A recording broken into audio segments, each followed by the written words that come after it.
मैं हूं सर, आप देख रहे हैं एनकेटी न्यूज़। हम आपको बता दें, हमारे साथ मौजूद है बात करने के लिए साजिद अंसारी। जिस तरह से आने वाले कुछ ही महीनों में चुनाव है, उसको देखते हुए आज हम यह साजिद अंसारी से बात करेंगे। जिस तरह से पिछले कई टाइम से जो है उन्होंने इस वार्ड प्रभाग नंबर 30 के लिए काफ़ी कुछ काम किया है। हम उनसे जानेंगे कि इस बार वो किस तरह से चुनाव में उतरेंगे और उनका मुद्दा क्या रहेगा। साजिद भाई, आपका पहले बस बहुत स्वागत है। जिस तरह से आपने प्रभाग नंबर 30 के लिए हमेशा से ही काम किया है, इस बार आप चुनाव लड़ेंगे? अस्सलाम वालेकुम रहमतुल्लाहि वबरकातुहू। सबसे पहले तो मैं आपका शुक्रिया करता हूँ जो आप मुझे से गरीब का इंटरव्यू ले रहे हैं। चुनाव तो लड़ूंगा इंशाल्लाह। क्या मुद्दा लेके आप लोगों के बीच में जाएंगे? मुद्दा तो सबसे बड़ा टैक्स का रहता है। जब आपको थाना महानगर पालिका से नगर सेवक को जब निधि मिलती है, नगर सेवक निधि, प्रभाग संवर्धन निधि, तो वो तो काम नाले गटर का होते रहता है। मेन मुद्दा कहता है जो हमारी सुविधा है वार्ड के अंदर, वो हमको देखना जरूरी है। टैक्स का मुद्दा है, पानी का मुद्दा है। आपको क्या लगता है, आप अभी तक के इस प्रभाग नंबर 30 में क्या काम हुआ है, और आप आने वाले जब आप जीत के आएंगे अगर चुनाव, तो आप क्या काम करके लोगों को देंगे?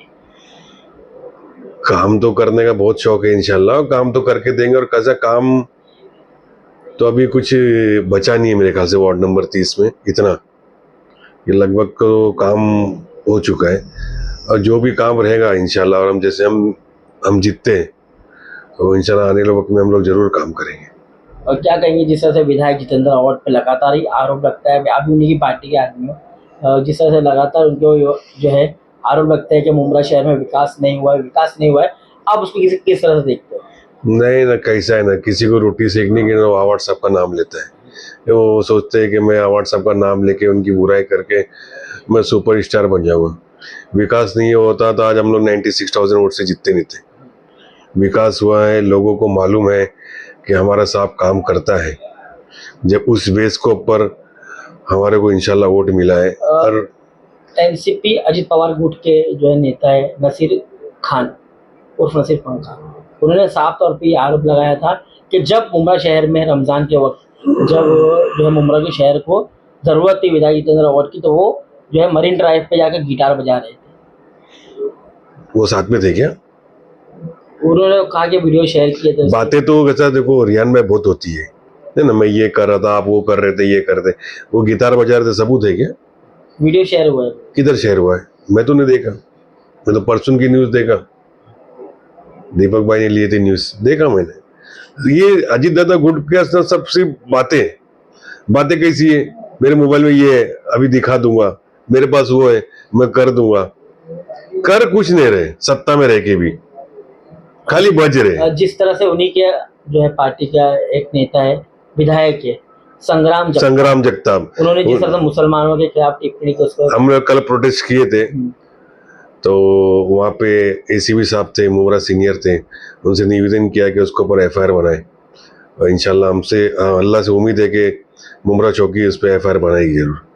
उसने जो अब सब जो इस्तेमाल किया है, और ये जो ये बोलते हैं हम सेकुलरिज्म है, ये हमको समझ में आ रहा है कितना सेकुलरिज्म करते हैं लोग। इनकी बातों से समझ में आ रहा है कि इनके दिल में हमारे लिए कितनी नफरत है। एवी के कंपाउंड को लेकर क्या करेंगे आप? जिस तरह से एवी के कंपाउंड की बिल्डिंगों पर तोड़ो कार्रवाई की जा रही है, कई जो है 1000 लोगों के बेघर हो गए अपने घर से, किसी ने जो है अपना दागिना, किसी ने जो है पैसे लोन पर लेकर वहाँ घर लिया। क्या कैसा है, ये बात तो सही है, नुकसान वहाँ पे हो रहा है, मगर अभी क्या करें, उधर हाई कोर्ट का ऑर्डर है। हाई कोर्ट का जब ऑर्डर मिलने के बाद नहीं, अगर ये बिल्डिंग पर कार्रवाई हो सकती है, जो ऑफिसर जिन्होंने इस पे पूरे मामले को परमिशन दी, उनके ऊपर कार्रवाई कर। इलीगल की परमिशन ही नहीं मिलती ना। जिस तरह से अगर उनके नेतृत्व में बन रही है ना, वो जो बिल्डिंगें बन रही है वहाँ पे, तो उनको तो मालूम होगा कि यहाँ पे बिल्डिंगें बन रही, तो उनके ऊपर कार्रवाई कब की है? किसको ऊपर कार्रवाई चाहिए आपको? जो ऑफिसर्स मतलब इसके अंदर अभी एक सस्पेंड किए ना, कल तो एक सस्पेंड किए। यानी आपको लगता है कि एक जन को सस्पेंड करने से? एक नहीं, अभी और है सस्पेंड करने वाला। अभी देखो, अभी पिक्चर बाकी है सस्पेंड करने में, आगे की देखो अब क्या है। अब हाईकोर्ट के ऊपर कोई किसी का कोई नेता कोई कुछ नहीं कर सकता, कि हाईकोर्ट का आदेश है उसको तोड़ने का। उसके लैंडलॉर्ड की कंप्लेंट थी, लैंडलॉर्ड की कंप्लेंट की वजह से हाईकोर्ट ने ऑर्डर दिए। लैंडलॉर्ड जब बिल्डिंगें बन रही थी, जब लैंडलॉर्ड कहाँ थे? सो रहेंगे सर, उनका हिस्सा नहीं मिला मैं ठीक से, इसलिए कोर्ट गएंगे लोग। हाजी भाई, आप कुछ पार्टी से नाराज लग रहे हैं। जिस तरह से पिछले दिनों आपने एक इंटरव्यू दिया था, उस इंटरव्यू के जरिए लग रहा है कि आप कुछ पार्टी से नाराज हैं। क्या बताएं? नहीं नहीं, पार्टी से नाराज नहीं था, पार्टी के एक कार्यकर्ता से नाराज था मैं। कौन है वो कार्यकर्ता? वो तो मैं न्यूज में नाम भी लिया था ना, घड़ी घड़ी नाम लेके किसी का बढ़ावा नहीं करने का। आप सब ने न्यूज देखा, मुमरा कौसा में। कौन है वो कार्यकर्ता जिससे आप नाराज? ब्लॉक प्रेसिडेंट है कौसा के। Block president? हाँ, कौसा के ब्लॉक प्रेसिडेंट है, क्योंकि कैसा वो हमारी किस्मत हॉकर यूनियन है एक, उसकी एक रजिस्टर हम लोग ने कमेटी बनाए। तो ये दूसरा साल था जो हम लोग ने बुक डिस्ट्रीब्यूट किए थे। तो वो देखते हुए जो है ब्लैक बम्बू की मैंने न्यूज देखा था, उनमें ये कहा था कि उसने कि वो बुक मैंने उनमें बांटी है। तो ये इतना भी झूठ नहीं बोलना चाहिए, क्योंकि अल्हम्दुलिल्लाह हम मुसलमान हैं, अल्लाह का दिल में खुद कम से कम थोड़ा बहुत तो डर होना चाहिए। वो बुक हमारी कमेटी ने बांटी थी, जिसका मैं प्रेसिडेंट हूँ, और उनने कहा था कि मैं बांटी। उस चीज को लेके मैं नाराज था, और ऐसी कोई बात नहीं थी। क्या कहेंगे जिस तरह से आपका सोशल मीडिया वीडियो भी वायरल हो रहा था, उन्हीं के ऑफिस में आप बैठे हुए थे, उसके बाद में बारिश हो रही थी, उसके कारण आप वहाँ पे बैठे हुए थे? नहीं नहीं रियान भाई, सवाल बहुत अच्छा है। और लोग क्या उस वीडियो पे कमेंट भी दे रहे हैं कि नेता ऐसे होते हैं वैसा होते हैं, मगर मैं आज अच्छा आपने पूछे बताना चाहता हूँ। एक्चुअली मैं कुछ बच्चे को एडमिशन कराने गया था दारुल रहमत ट्रस्ट के अंदर। तो वहाँ पे उनकी स्कूल का ना पीछे बाजू से गेट निकल रहा है। तो गेट जो निकल रहा था तो मैं वो देखने गया। देखने का कैसा है, मैं अभी आपको बताता एकदम सही बात।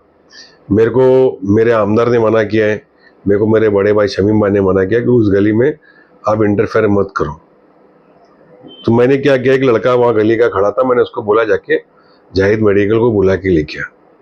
तो जाहिद मेडिकल को बुला के लेके आया। मैंने बताया भाई देखो ये तुम्हारी गली का काम है, समझे, ये गली का काम है, ये लाइट का वायर बाहर निकला, यहाँ से बच्चे आते जाते स्कूल छूटेंगी तो किसी को करंट नहीं लगे तो आप वो खंबे के जो है वायर को आप अंदर ले लीजिए। ये मेरी ईमानदारी थी जो मैंने दिखाया, और वो ईमानदारी उनके अंदर नहीं है। अभी भी गली से किसी का फोन आएगा ना मेरे, तुम्हारा वो इंटरेस्ट लेके, मेरे को इंटरेस्ट नहीं है। मेरे को खाली इतना मालूम है, मेरे को जो आदेश मिला है मेरे वरिष्ठ लोग का, मैं उसको फॉलो करता हूँ। और मुझे वो सब चीज़ की आदत भी नहीं है, समझे, चम्मचगिरी करने की। मेरे को मेरे काम से मतलब, मेरे को मेरे साहब से मतलब है, मेरे को शमीम भाई से मतलब है। अब मेरे को किसी में इतना इंटरेस्ट है नहीं। हाँ, मेरे को उंगली मत करो, मैं चुप हूँ, मेरे वार्ड में ध्यान देता हूँ।